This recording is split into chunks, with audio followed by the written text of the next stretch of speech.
del libro que está en la mano del que está sentado en el trono, nuestro Señor, Dios Todopoderoso, pero además de eso vamos a hablar del Cordero de Dios. Gloria a Dios. Dice la palabra de Dios, hermano, que allí en el trono del Señor, en el cielo, hermano, que es un sitio real, que es el sitio donde Dios habita, es un sitio eterno, es un sitio que es la morada de Dios y por lo tanto, aunque es real, el ámbito es un ambiente espiritual. Amén, hermano.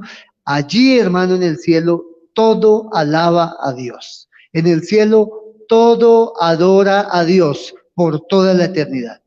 Yo quiero preguntarle a usted, hermano, ¿qué significa para usted la eternidad?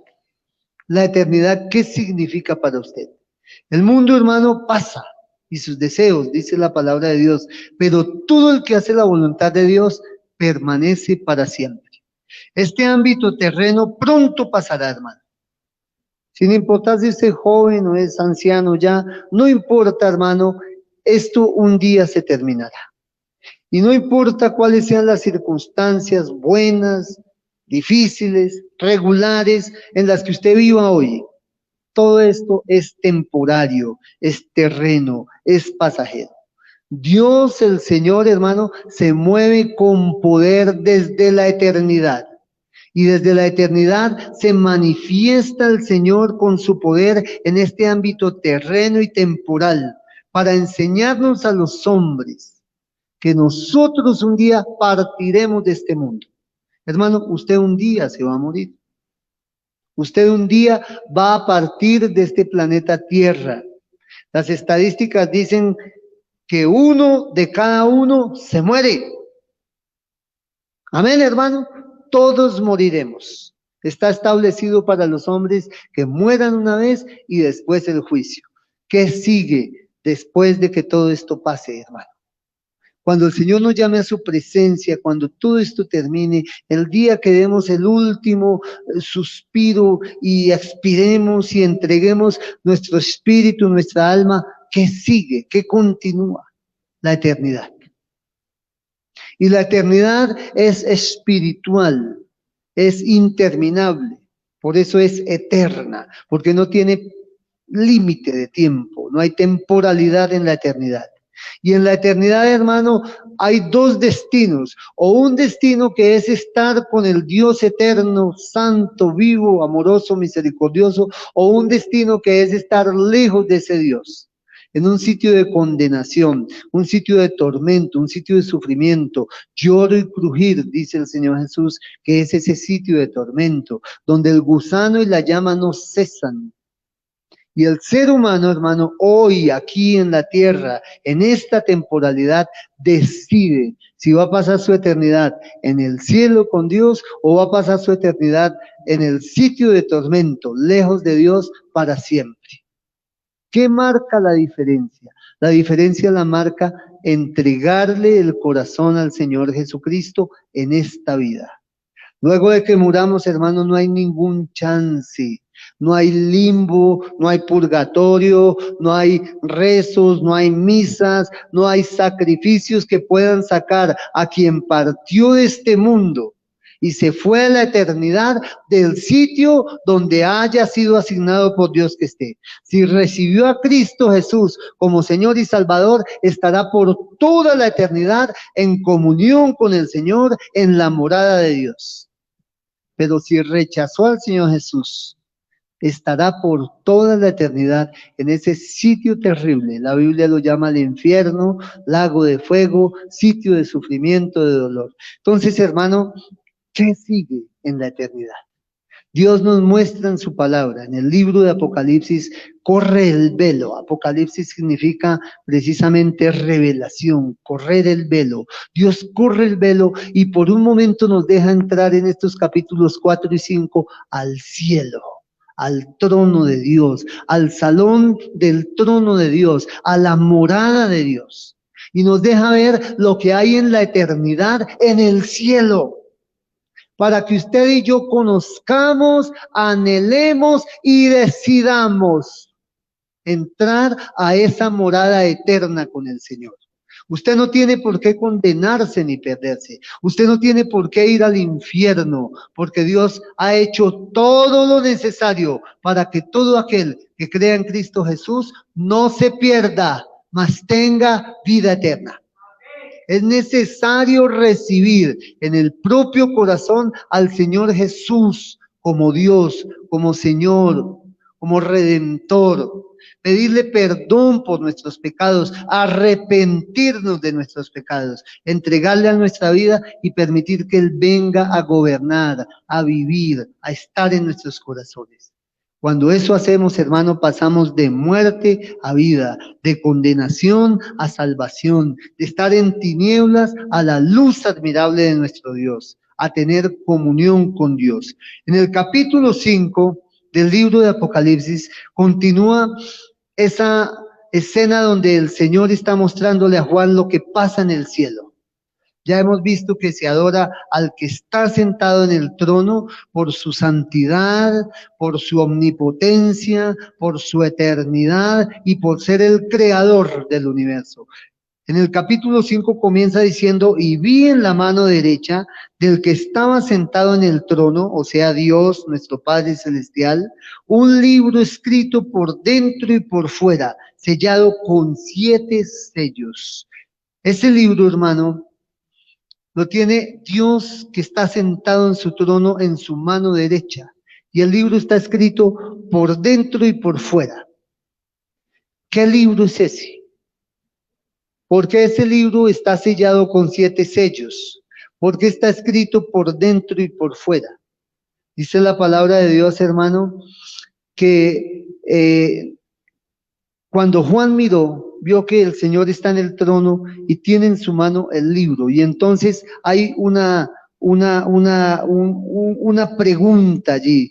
Dice, y vi a un ángel fuerte que pregonaba a gran voz, ¿quién es digno de abrir el libro y desatar sus sellos? Y ninguno, ni en el cielo, ni en la tierra, ni debajo de la tierra, podían abrir el libro, ni aún mirarlo. ¿Qué libro es este? ¿Por qué se pregunta quién es digno de tomar este libro de la mano del Señor que está sentado en su trono y desatar sus 7 sellos y mirar lo que hay allá adentro? ¿Y por qué nadie se halló digno ni en el cielo, ni en la tierra, ni debajo de la tierra? Entonces, este libro, hermano, ni más ni menos es el libro de la propiedad, el libro de la pertenencia de toda la creación de Dios. Amén. Y está en la mano de Dios porque Dios es el Señor, es el dueño de todo. Pero el Señor había hecho, al crear la tierra, Dios creó a Adán y a Eva, creó el Edén y puso a Adán y a Eva en el Edén y a ellos les entregó la autoridad sobre este planeta, sobre la creación. La palabra de Dios dice que el Señor le dijo, sojuzgad, enseñoread, enseñoréense sobre los peces, sobre las aves, sobre las bestias. Es decir, Dios creó y le delegó autoridad de gobierno a Adán y a Eva para que Adán y Eva tuvieran dominio sobre la creación de Dios, para que tuvieran señorío, para que se enseñorearan, para que gobernaran, para que administraran sobre la creación de Dios. Pero dice la palabra de Dios, hermano, que Adán y Eva fueron engañados por Satanás, la serpiente antigua, quien vino y engañó a Adán e hizo caer en transgresión a Adán y a Eva en rebelión y en desobediencia contra Dios. Y entonces esa propiedad que Dios había entregado a Adán y a Eva, ahora a Adán y a Eva le entregaban su autoridad delegada a Satanás, porque estaban sometiéndose a él, al obedecer su insinuación de pecar y desobedecer a Dios. Adán y Eva se estaban sometiendo a Satanás. Y entonces la autoridad, el título de propiedad que Dios le había dado a Adán, a Eva, al ser humano en general, sobre este planeta y la creación, ahora estaba pasando de manos de Adán a Satanás. Amén. Dice la palabra de Dios que cuando el Señor Jesucristo fue tentado en el desierto, Allá en el Evangelio de Lucas dice que Satanás, en el Evangelio de Lucas dice que Satanás le dijo al Señor Jesucristo, todo esto te daré. Y le mostró los reinos, las glorias de este mundo. Le dijo, todo esto te daré si postrado me adoras. Figúrese usted, Satanás tentando al Señor Jesús de la misma manera como tentó a Adán y a Eva. A Adán y a Eva les dijo, ustedes serán como Dios.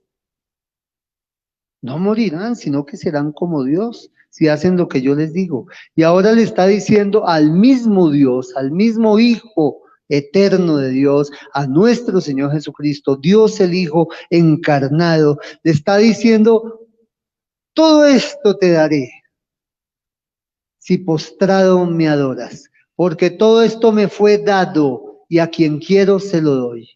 Así le habló Satanás al Señor, porque todo esto me fue dado y a quien quiero se lo doy. Porque Satanás tiene autoridad sobre todo esto en este mundo y a quien quiere se lo da. Precisamente porque la propiedad, la tenencia, el derecho de posesión que tenían Adán y Eva sobre la creación en el momento de pecar, se lo pasaron ellos a Satanás.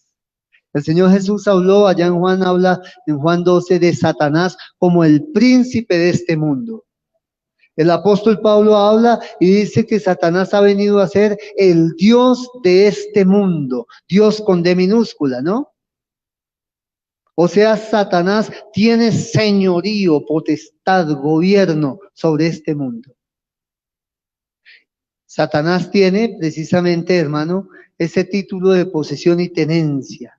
Pero ¿cómo así? Luego el título no está en la mano del que está sentado en el trono. ¿No fue eso lo que leímos? Claro que sí, eso fue lo que leímos. En la Biblia se enseña, en el libro de Jeremías, que cuando se hacía una compraventa de un terreno, se hacían dos escrituras. Una original, que queda guardada, y una copia para el propietario, el tenedor, y para cualquier efecto legal.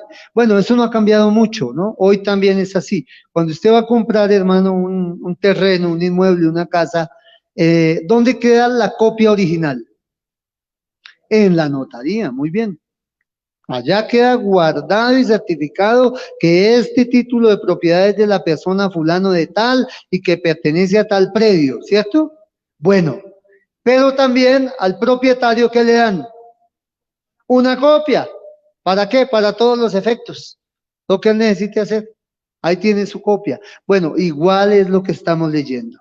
Aunque Satanás tenía el título de propiedad porque Adán y Eva al pecar se lo entregaron a él, el derecho que Dios le había dado de gobernar, de enseñorear sobre la creación, Adán y a Eva, ellos se lo entregaron a Satanás por causa de haber pecado. El título de propiedad de todas maneras está en la mano del que está sentado en el trono. Es decir, todo pertenece a nuestro Dios. Amén. Aunque Satanás en este momento está usufructuando este mundo y sacando provecho y su agenda es hurtar, matar y destruir, esa es su agenda y eso es lo que está haciendo, a eso es que está guiando el mundo, a destruir precisamente todo lo que Dios creó. La palabra de Dios nos dice que el Señor en su trono tiene el título de propiedad en su mano derecha. Amén. Entonces, hermano, ¿qué libro es ese libro? Es el título de propiedad, el título de posesión, el título de tenencia y el título también, hermano, de redención. Es ese libro que está en la mano derecha del que está sentado en el trono. Dice la palabra de Dios que ese libro está escrito por dentro y por fuera, o sea, está escrito por ambos lados. Era un pergamino envuelto, ¿no? No era un libro tal cual los conocemos hoy, no, sino era un pergamino hecho con piel de animales, hecho a veces con papiro, y entonces se escribía, y se escribía por ambos lados y se enrollaba. Ese libro, hermano, estaba en la mano del Señor, pero hay una pregunta. ¿Quién es digno de tomar el libro del que está sentado en el trono y abrir sus sellos y mirar lo que está escrito en él? ¿Qué significaba abrir los sellos. Significaba, hermano, desenvolver el libro para conocer el contenido. ¿Qué contenía ese libro? Precisamente el propósito, el plan, la voluntad de Dios, lo que Dios continuará haciendo, lo que Dios ha propuesto hacer. Está que al romper los sellos, el séptimo sello, hermano, desata los juicios de las trompetas, y la séptima trompeta desata los juicios de las copas de la ira de Dios. O sea, nos está mostrando que ese libro tiene el recuento de la historia de la humanidad, hacia dónde camina la historia de la humanidad y qué es lo que Dios ha trazado. Ese libro contiene los juicios de Dios que serán desatados. Y ese libro también nos cuenta cómo esos juicios serán desatados antes de que el Señor Jesucristo vuelva por segunda vez a la tierra a instaurar su reino universal, su reino, el gobierno de Dios en el mundo, en el milenio y después por toda la eternidad. Amén, hermano. Eso está en el libro. Pero si no había alguien que fuera digno de tomar ese libro de la mano del que está sentado en el trono y romper sus sellos y conocer lo que allí acontecería, hermano, pues no se llevaría a cabo, no se ejecutaría lo que Dios ha propuesto hacer.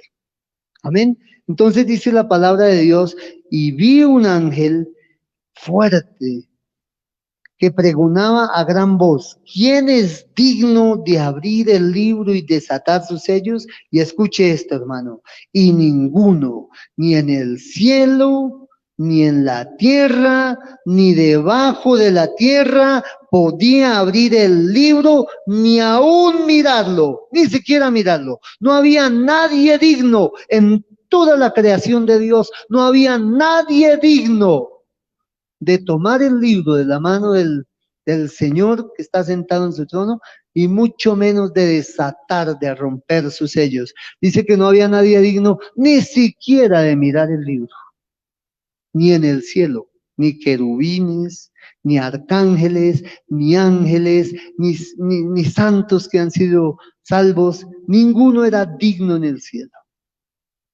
ni en la tierra, ningún líder religioso, ningún sacerdote, ningún pastor, ningún imán, ningún rabino, nadie era digno en la tierra. Ningún filósofo, ningún intelectual, ningún científico, ningún gobernante, ningún político, ningún economista.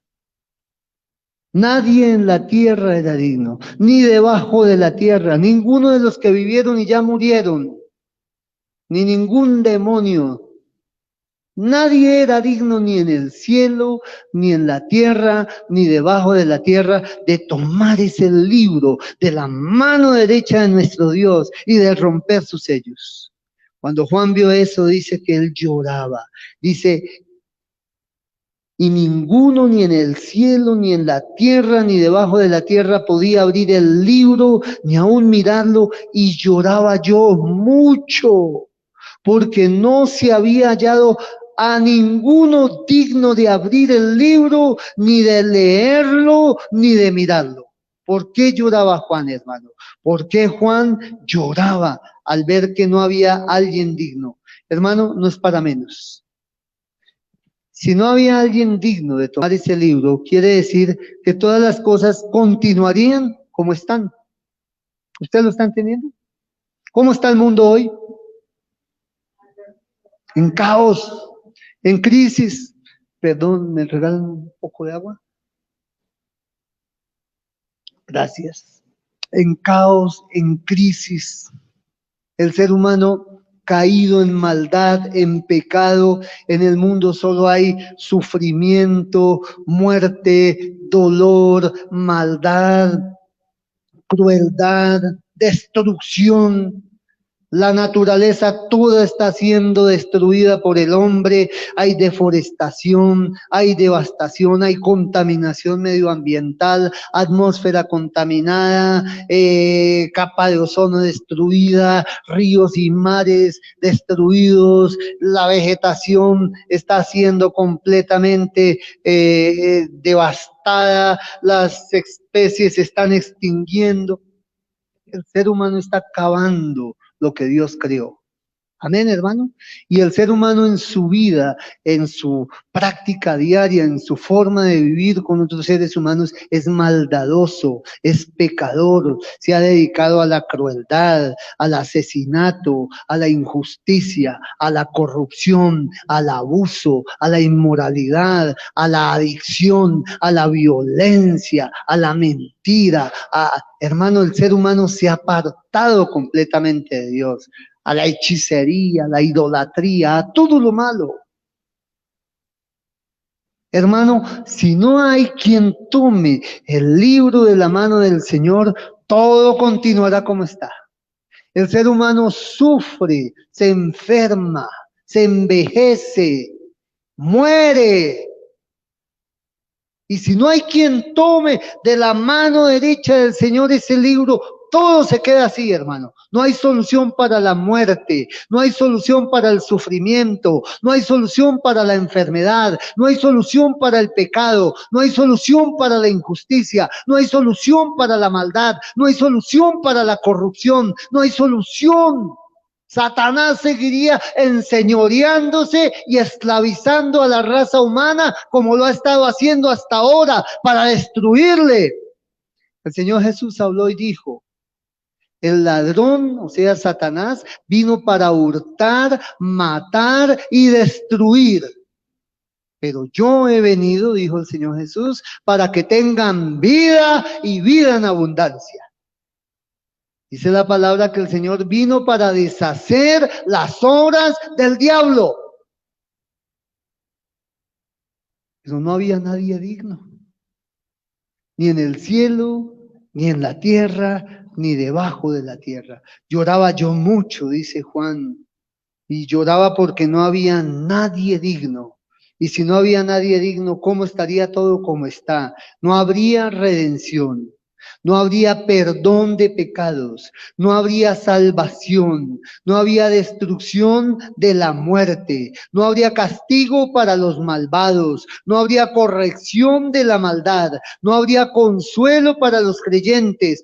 Todo sería desesperanza, condenación, muerte, maldad, sufrimiento.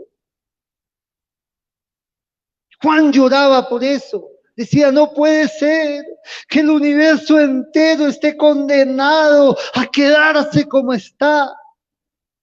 Y entonces, hermano, dice que él lloraba muy dolorosamente, lloraba yo mucho, dice, porque no se había hallado ninguno digno de abrir el libro, ni de leerlo, ni de mirarlo. La humanidad entera bajo la esclavitud a Satanás, a la muerte, al sufrimiento, al pecado, al dolor.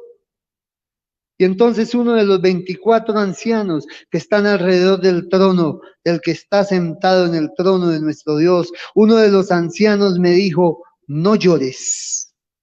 He aquí que el león de la tribu de Judá, la raíz de David, ha vencido para abrir el libro y desatar sus 7 sellos. Gloria a Dios.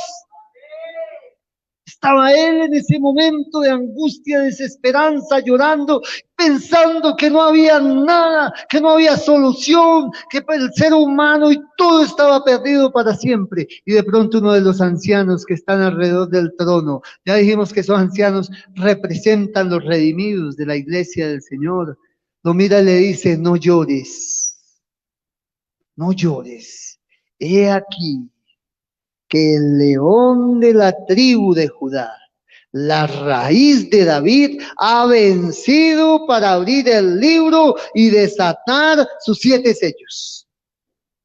Ahí en ese anciano, hermano, usted está viendo lo que es la tarea de la iglesia. La tarea de la iglesia es decirle al mundo la buena noticia. Ese mundo que está caído en desesperanza, en sufrimiento, en pecado, en muerte, en dolor, en angustia, con temor, en tinieblas, en condenación. La iglesia, igual que ese anciano, tiene un mensaje de buena noticia. No llores, mundo. He aquí el león de la tribu de Judá, la raíz de David, ha vencido para tomar el libro y desatar sus sellos. Gloria a Dios. Ahí está, hermano, la palabra de Dios mostrándonos que en el cielo, hermano, cuando Juan pensó que todo estaba perdido, el Señor le revela que no todo está perdido, que el futuro, que la victoria le pertenecen a nuestro Señor Jesucristo. No importa cómo esté este mundo caído en maldad, en caos, en confusión, en muerte, en rebelión, en prueba, en crisis, en enfermedad, en escasez, en sufrimiento. Hay uno que está sentado en el trono y su hijo, el Cordero, el león de la tribu de Judá, la raíz de David, ha vencido para tomar ese libro y volver a tener derecho sobre la creación. Gloria a Dios. No está perdido todo, hermano. El Señor, el león de la tribu de Judá, ha vencido. Dice la palabra de Dios, el león de la tribu de Judá. ¿Por qué es llamado así? En Génesis 49, 8 y 10, Jacob antes de morir llamó a sus 12 hijos y los bendijo y proféticamente les habló. Y hablándole a su hijo Judá, Jacob hablándole a su hijo Judá, le dice estas palabras: Judá, te alabarán tus hermanos, tu mano en la cerviz de tus enemigos, los hijos de tu padre se inclinarán a ti. Cachorro de león, Judá, de la presa subiste, hijo mío, se encorvó, se echó como león, así como león viejo. ¿Quién lo despertará? No será quitado el cetro de Judá, ni el legislador de entre sus pies, hasta que venga Silo, y a él se congregarán los pueblos. Jacob proféticamente por el Espíritu de Dios bendijo a Judá y vio que de su descendencia vendría el Mesías, el Salvador, al cual llama Silo, y dice que de Judá saldrá uno que será como león, que se echa confiado, y que él tendrá el cetro en su mano, el cetro de gobierno y de legislación, y que no le será quitado, que a él sus hermanos se volverán y se inclinarán ante él, y que todas las naciones se volverán a él. Amén. Está hablando proféticamente Jacob, ni más ni menos, miles de años antes de que nuestro Señor Jesucristo naciera, de ese nacimiento del Señor Jesucristo, de ese que vendría, el Hijo eterno de Dios, Dios el Hijo eterno haciéndose hombre y viniendo a este mundo precisamente para poder redimir, salvar a la humanidad y a la creación entera. Gloria a Dios. Dice la palabra de Dios que cuando Juan estaba llorando desconsolado, es consolado por el anciano que le dice: no llores, no llores, hay esperanza. El león de la tribu de Judá, la raíz de David, ha vencido para tomar el libro y desatar sus sellos. Es decir, el Señor Jesús tiene autoridad. Es el único que es hallado digno con autoridad. Hermano, cuando habla de él como la raíz de David, habla de que Dios hizo un pacto en 2 de Samuel capítulo 7, usted lo puede leer en su casa. 2 de Samuel 7, Dios hace un pacto con David. David dice: le construiré una casa a mi Dios. Y el Señor le dice: tú me construirás casa a mí, yo te edificaré casa a ti. Yo habito en los cielos de los cielos no me pueden contener a mí.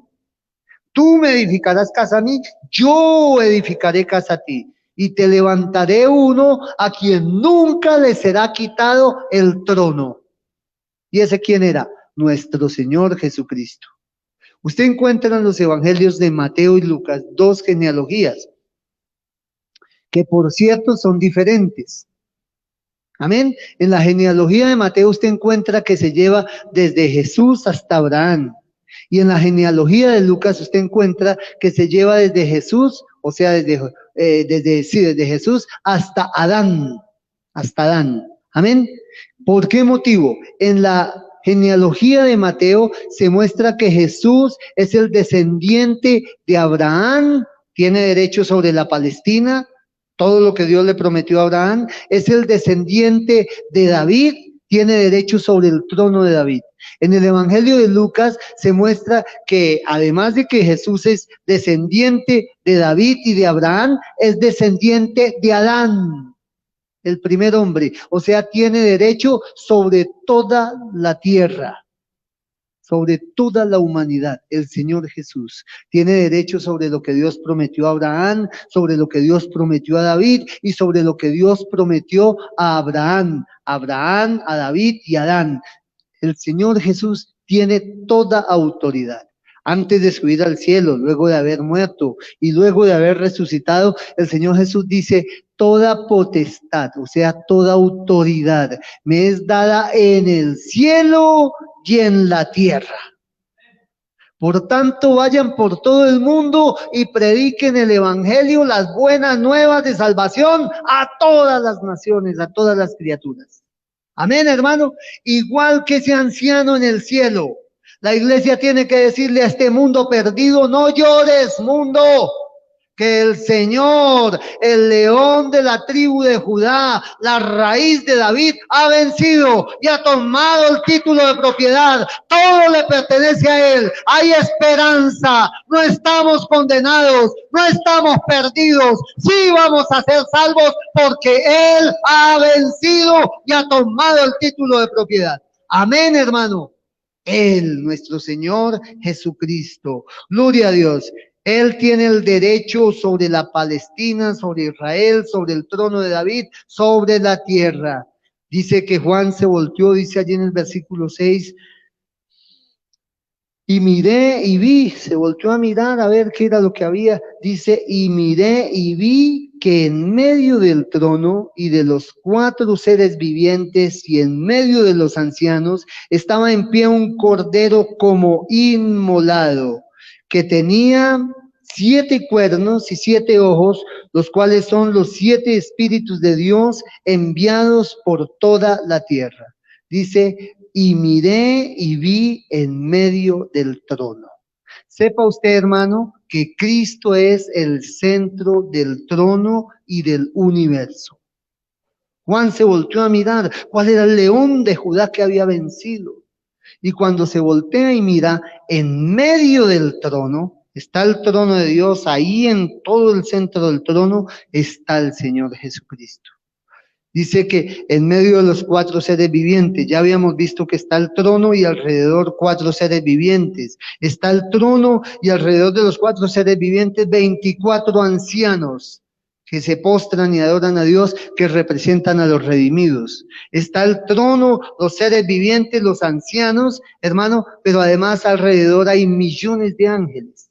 Está el trono, están los seres vivientes, están los ancianos, están los millares de ángeles, pero alrededor hay multitudes de salvos de todas las tribus, pueblos, lenguas y naciones. Círculos alrededor del trono. Dice la palabra de Dios, y miré y vi en medio del trono. El centro del trono de Dios y del universo es nuestro Señor Jesucristo. El centro de adoración, el centro de exaltación, el centro de toda la creación, el centro del cielo de Dios, el centro del trono de Dios y debiera ser también el centro de la iglesia de Dios, nuestro Señor Jesucristo. ¿Quién es Jesucristo para usted, hermano? ¿Cuál es su concepto que usted tiene de Él? ¿Qué piensa usted del Señor Jesucristo? Él es el centro del trono de Dios. Dice que cuando se volteó a mirar, dice, miré y vi que en medio del trono y de los 4 seres vivientes y en medio de los ancianos estaba en pie un cordero como inmolado, que tenía 7 cuernos y 7 ojos, los cuales son los 7 espíritus de Dios enviados por toda la tierra. No llores. El león de la tribu de Judá, la raíz de David, ha vencido para tomar el libro del que está sentado en el trono y abrir sus 7 sellos. Y me volteé yo para ver, miré yo y vi. Yo quería ver ese león que venció. Me volteé para ver ese león. Quise ver el león y lo que vi fue un corderito. En hebreo la palabra no es ni siquiera cordero, sino un corderito pequeñito, tierno. Un corderito como inmolado. O sea, un corderito que había sido sacrificado, le habían cortado la garganta, lo habían degollado para derramar su sangre en sacrificio. Un corderito que había sido sacrificado, muerto, asesinado. Cuando se volteó a mirar el león, lo que ve es un corderito como inmolado. Pero ese corderito como inmolado, a pesar de ser tan tierno y estar con su marca de que había sido inmolado, no está muerto, sino que dice, vi en pie. Dice ahí el texto. Gloria a Dios. Dice, y en medio de los ancianos estaba en pie un cordero como inmolado, que tenía 7 cuernos, 7 ojos, los cuales son los 7 espíritus de Dios enviados por toda la tierra. Aunque estuvo muerto, he aquí que vive por los siglos de los siglos. Fue inmolado, murió en la cruz del Calvario, pero no se quedó muerto, resucitó al 3er día. Satanás incitó las multitudes para que crucificando a Cristo pensó que lo destruiría y ganaría, sin saber que el plan eterno de Dios era entregar a su Hijo, el Hijo eterno de Dios, en sacrificio expiatorio y redentor por el pecado de la humanidad, precisamente en esa muerte en la cruz del Calvario. De forma tal, hermano, que mientras Satanás pensaba que estaba destruyendo a Cristo, Cristo estaba destruyendo a Satanás en la cruz del Calvario. Gloria a Dios. Ese cordero venció. Hermano, cuando dice allí que un cordero como inmolado, habla de un ser muy frágil. Pero aquí Juan nos presenta precisamente la doble identidad de nuestro Señor. Dice que estaba en pie un cordero como inmolado, aunque fue sacrificado, ahora estaba vivo. Dice la palabra de Dios que ese león, cuando habla del león de la tribu de Judá, nos habla del Señor Jesús como el juez, que volverá por segunda vez a la tierra a establecer su gobierno. Amén, hermano. Cuando nos habla de Él como el Cordero, nos está hablando del Señor Jesús como el Redentor, cuando vino por primera vez a la tierra para redimir al mundo. El Corderito vino la primera vez y redimió a la humanidad muriendo en la cruz. El Corderito nos habla del Redentor que murió en la cruz. Pero el león nos habla del juez que volverá por segunda vez a la tierra a establecer el gobierno de Dios. Cuando vuelva el Señor Jesús, ya no va a venir a dejarse matar por nadie. Cuando vuelva el Señor Jesús, ya no va a venir para entregar otra vez su vida en sacrificio por ninguno, porque ya lo hizo. Cuando Abraham iba subiendo al sacrificio que Dios le pidió de su hijo, Isaac le pregunta, padre, aquí está la leña, aquí está el cuchillo, aquí está el fuego, ¿dónde está el cordero? Tiempo después, Juan el Bautista dice, he ahí el Cordero de Dios que quita el pecado del mundo. Nuestro Señor Jesucristo. 2 veces Juan señala a nuestro Señor Jesucristo como el Cordero de Dios. El apóstol Pedro escribe de él y dice que es el Cordero que fue entregado desde antes de la fundación del mundo por el Padre para redimir a la humanidad. Amén, hermano. Cuando Juan se voltea a mirar el león, lo que ve es un corderito frágil, inmolado. Había muerto, pero ya no estaba muerto, estaba en pie. En el hebreo la idea es que su estado natural es ese, está vivo, está enérgico, tiene vida, tiene energía, está vital. Ya no está muerto, estuvo muerto, mas he aquí que vive por los siglos de los siglos. El corderito que ahora es el león. Y algo más, hermano. Gloria a Dios. Dice que este corderito tenía 7 cuernos. A pesar de ser un corderito, tenía 7 cuernos, que es símbolo de poder. Y tenía en los cuernos 7 ojos. Y dice que son los 7 espíritus de Dios. O sea, los 7 cuernos nos hablan de su omnipotencia. El Cordero de Dios es omnipotente porque es Dios. Y los 7 ojos nos habla de su omnisciencia. Él todo lo sabe porque es Dios. El Cordero de Dios, el león de la tribu de Judá, pero referido a él como el Cordero de Dios que tiene 7 cuernos y 7 ojos, que son los 7 espíritus que el Señor envía por toda la tierra, es el Cordero que es omnipotente y omnisciente. Es decir, él es Dios hecho hombre. Amén. Gloria a Dios. Gloria a Dios. Gloria a Dios. Gloria a Dios. Gloria a Dios, hermano. Dice la palabra de Dios entonces que este cordero, hermano, vino y tomó el libro. Dice en el versículo 7, y vino y tomó el libro de la mano derecha del que estaba sentado en el trono. Y cuando hubo tomado el libro, los 4 seres vivientes y los 24 ancianos se postraron delante del Cordero.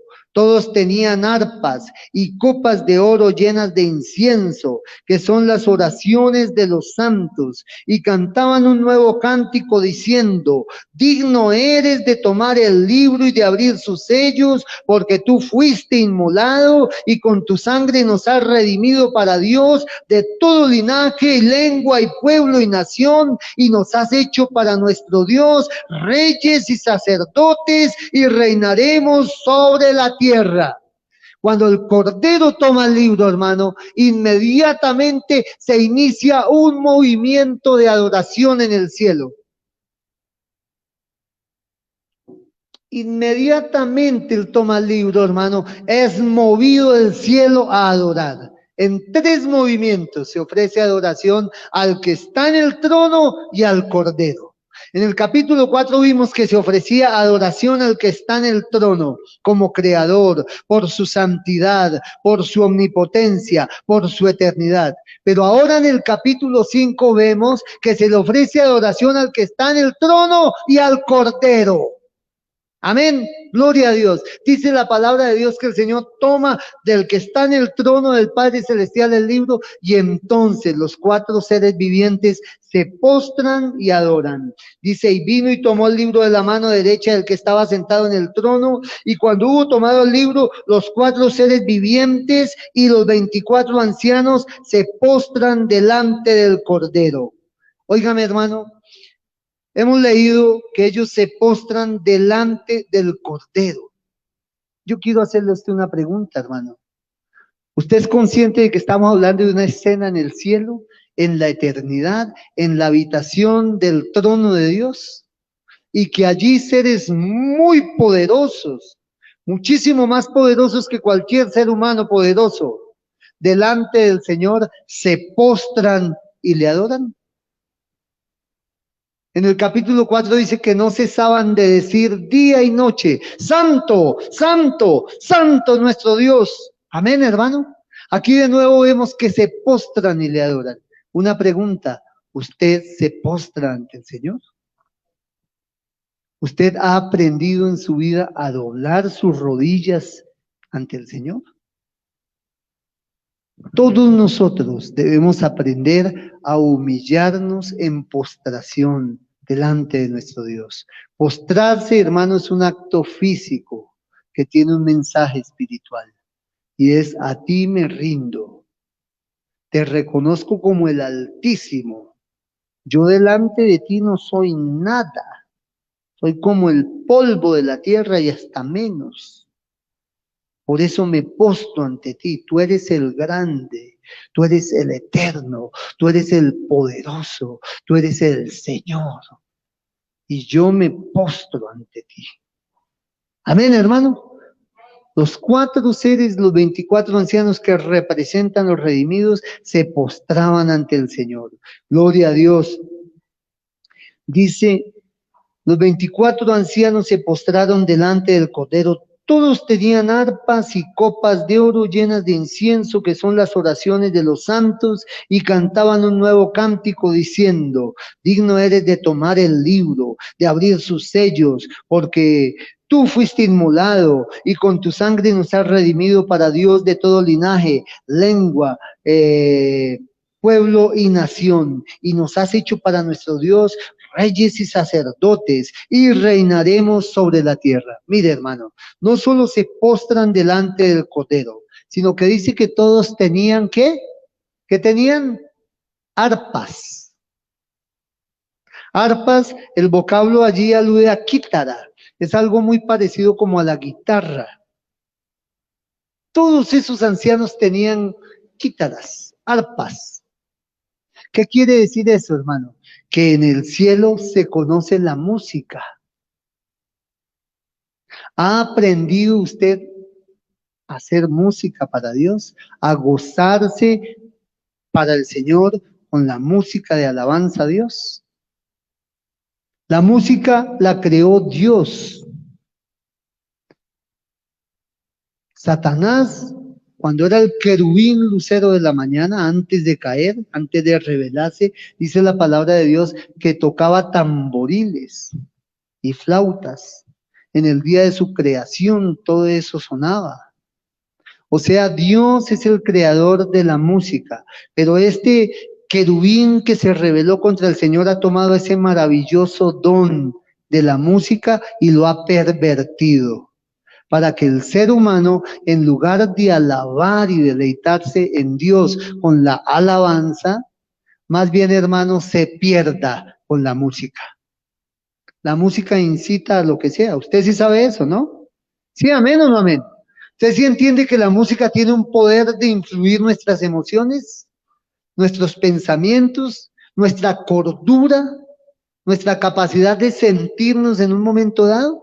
¿Sí lo sabe, hermano? La música es muy poderosa. Un día hacemos un estudio sobre la música. En el Antiguo Testamento, profetas como Samuel llamaban músicos para crear atmósferas espirituales y desatar espíritu de profecía. ¿Sabe usted eso, hermano? Se nos dice en el Antiguo Testamento que David tocaba para el Señor y que cuando David tocaba para el Señor, los demonios que atormentaban al rey Saúl se apartaban y lo dejaban, porque David tocaba para el Señor.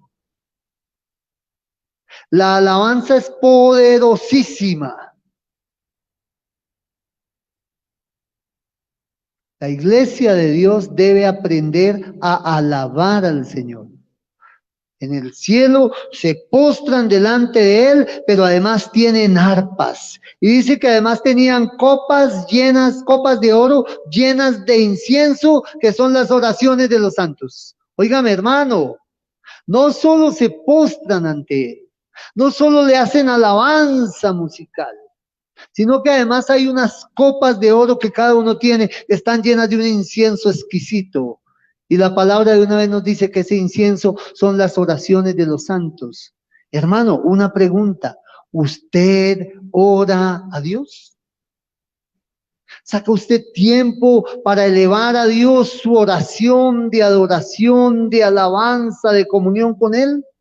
Nuestras oraciones no quedan por ahí perdidas aquí contra el techo y no, no, no, no. Nuestras oraciones son recogidas en tazones de oro delante del trono de Dios y son administradas delante de Dios como olor fragante, como aroma, como perfume, como esencia, como incienso, dice la palabra de Dios. ¿Cuánto incienso envía usted diariamente a la presencia de Dios? ¿Sabe que hay muchos cristianos que de esto pocón y nada? No saben qué es postrarse, no saben qué es cantarle y adorar a Dios, no saben qué es orarle a Dios. Por ahí oran cuando tienen un problema y eso. Hermano, pero el trono de Dios es un trono de adoración.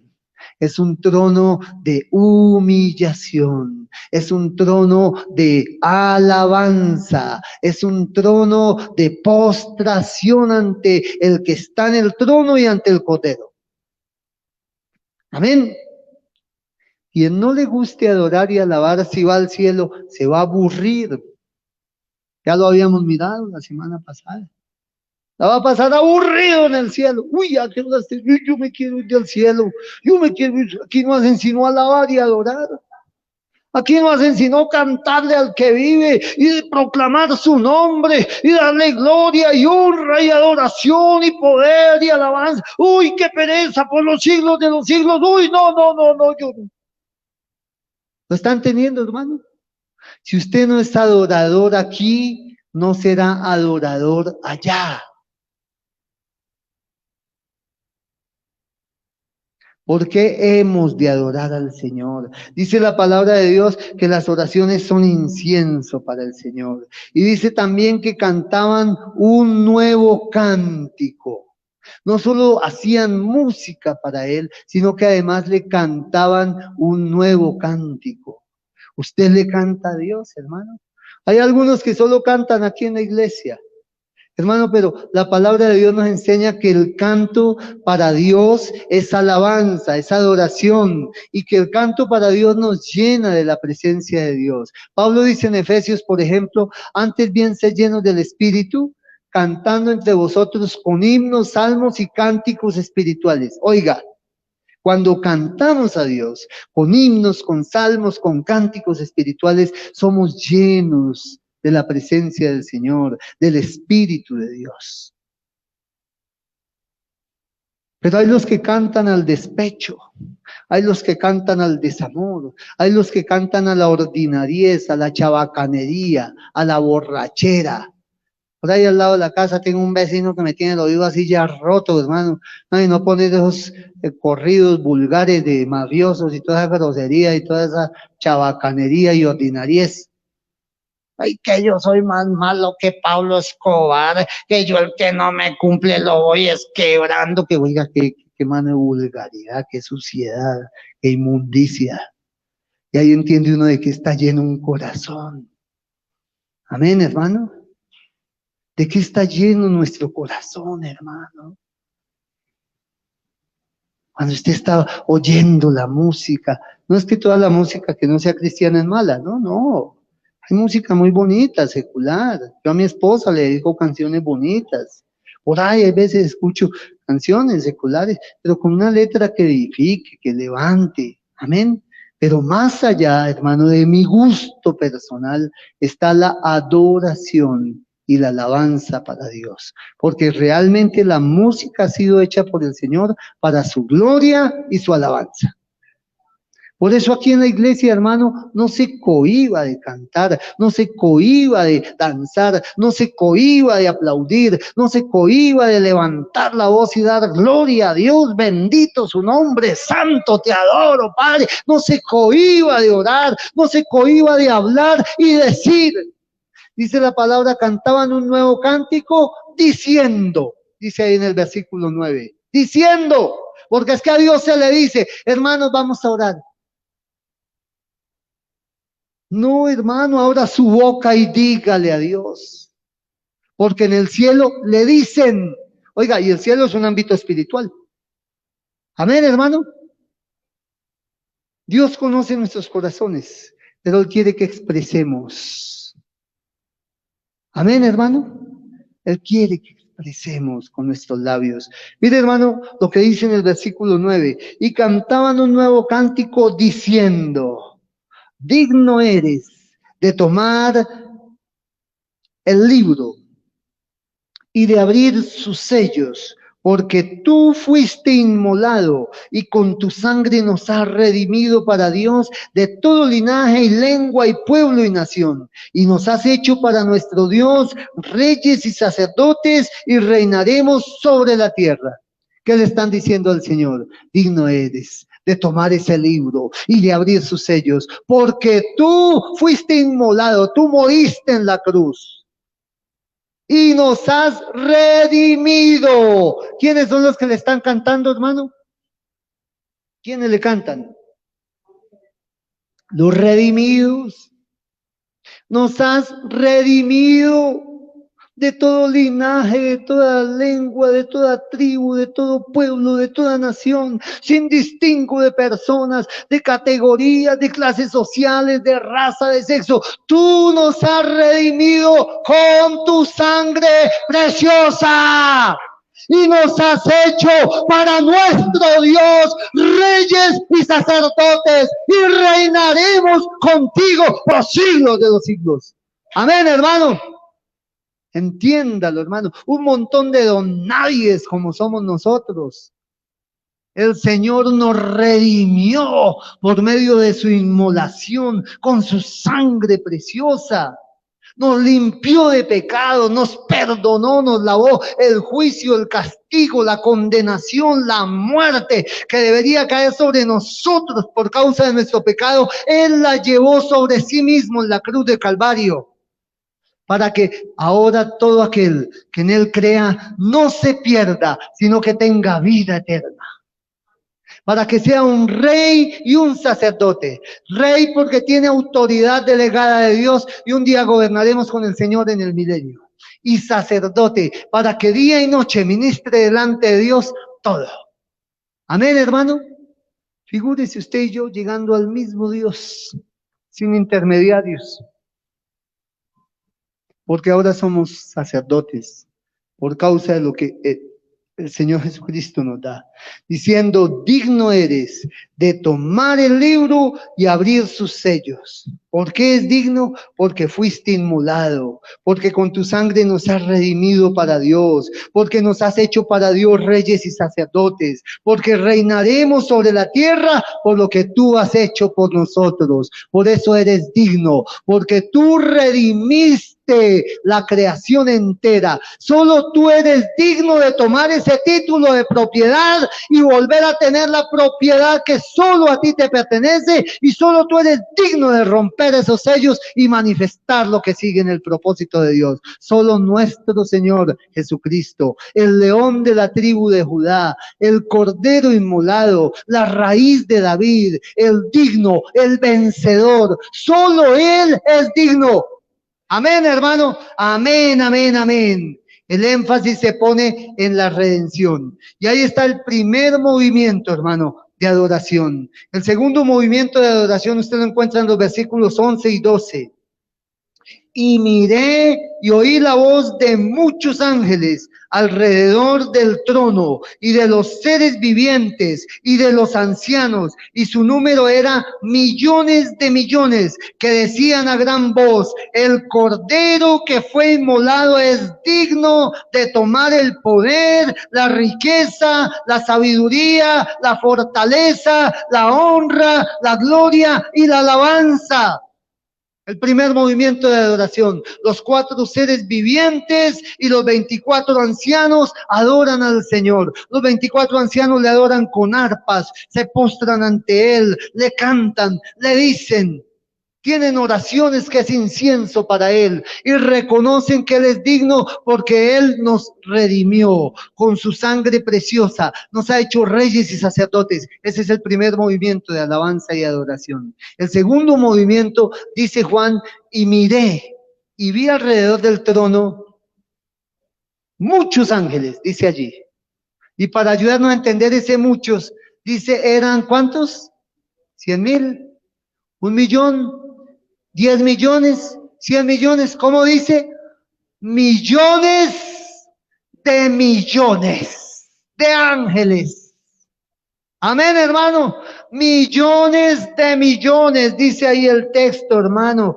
Dice en el versículo 11, Y su número era millones de ángeles, que decían estos ángeles a gran voz. ¿Cómo decían, hermano?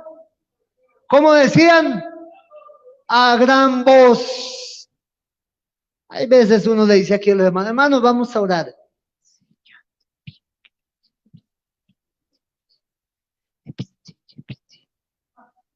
Oigan, hermano, no, en el cielo no es así. En el cielo le dicen, y a gran voz, una gran voz en el cielo, confiesa que el Señor Jesucristo es digno. Amén, hermano.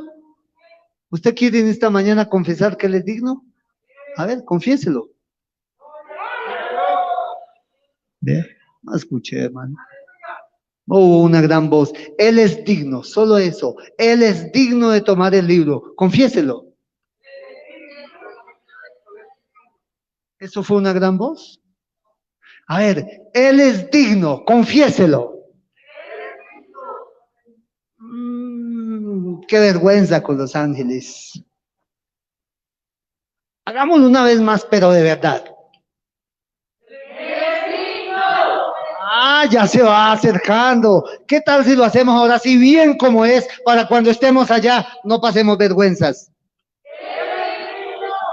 Amén, Él es digno. Dice la palabra de Dios y miré y oí la voz de muchos ángeles alrededor del trono y de los seres vivientes y de los ancianos, y su número eran millones de millones, que decían a gran voz, el Cordero que fue inmolado es digno de tomar el poder, la honra, la gloria y la alabanza. El primer movimiento, los 4 seres vivientes, los 24 ancianos le adoran, se postran ante Él, con arpas, con cántico nuevo, con oraciones, le alaban y confiesan que Él les redimió con su sangre preciosa, les ha hecho reyes y sacerdotes. El segundo movimiento, millones de ángeles, dicen el que está, el Cordero que ha tomado el libro es digno de abrir ese libro, de tomar ese libro y de recibir el poder, la gloria, la alabanza, la fortaleza, la honra. Gloria a Dios. Y ahora viene el tercer movimiento de alabanza. El tercer movimiento de alabanza, hermano, llama a una alabanza que incluye toda la creación. Dice, y a todo lo creado que está en el cielo y sobre la tierra y debajo de la tierra, en el mar, y a todas las cosas que en ellos hay, oí decir al que está sentado en el trono y al Cordero, sea la alabanza, la honra, la gloria y el poder por los siglos de los siglos. Y los 4 seres vivientes decían, amén. Y los 24 ancianos se postraron sobre sus rostros y adoraron al que vive por los siglos de los siglos. Amén. Gloria a Dios, gloria a Dios, gloria a Dios. Dice la palabra de Dios, hermano, que aquí se adora al Señor que está sentado en el trono y al Cordero, pero se les adora por la creación, pero más aún por la redención. Mientras en el capítulo 4 se le adora solo al que está en el trono por la creación, en el capítulo 5 se adora al que está en el trono y al Cordero por la creación, pero más aún por la redención. Gloria a Dios. Él es el Dios poderoso que creó, pero que ha redimido para su gloria y su alabanza. En el cielo, en el trono de Dios, hermano, en el cuarto del trono de Dios, en el salón del trono de Dios, en la morada de Dios, es un lugar de adoración cósmica. No vaya a confundir adoración cósmica con adoración cómica. Amén. Es adoración cósmica. Todo el cosmos, todo el orden creado por Dios le adora. Dice la palabra de Dios que le adoran los seres vivientes, que le adoran los ancianos, que le adoran millones de ángeles, que le adora todo lo que está en el cielo, en la tierra, debajo de la tierra, en el mar y todo lo que en ellos hay. Todo le adora al Señor en su trono de gloria en el cielo. ¿Y usted, hermano, qué piensa de la adoración? ¿Usted debe adorar? Dice en el Salmo 150, todo lo que respira, alabe a Jehová. ¿Usted respira? ¿Usted respira? ¿Qué piensa usted de la adoración, hermano? ¿Por qué usted debe adorar a Dios? ¿Por qué debe adorar a Dios? Porque Él es el creador y Él es el redentor. Él le creó a usted, pero Él le quiere redimir a usted también, para que usted tenga comunión con Él, perdón de pecados, vida eterna, salvación, paz con Dios. Además, hermano, ¿cómo está su vida de adoración hoy? ¿Cuánto hace que usted no reconoce al que está en el trono y al Cordero inmolado? ¿Cuánto hace, hermano, que usted no rinde su vida a Él? Que usted no se postra ante Él, que usted no le canta a Él, que usted no confiesa que solo Él es digno. ¿Cuánto hace, hermano? Lo invito hoy a que le entregue su vida al Señor Jesucristo, el Cordero de Dios que ha sido inmolado, el león de la tribu de Judá que ha vencido, la raíz de David, el vencedor, el digno. Reciba la redención y adore al que lo creó y al que lo redimió. Colóquese en pie, hermano, y vamos a adorar un momento a nuestro Dios. En este momento, hermano, disponga su corazón, ahora su espíritu.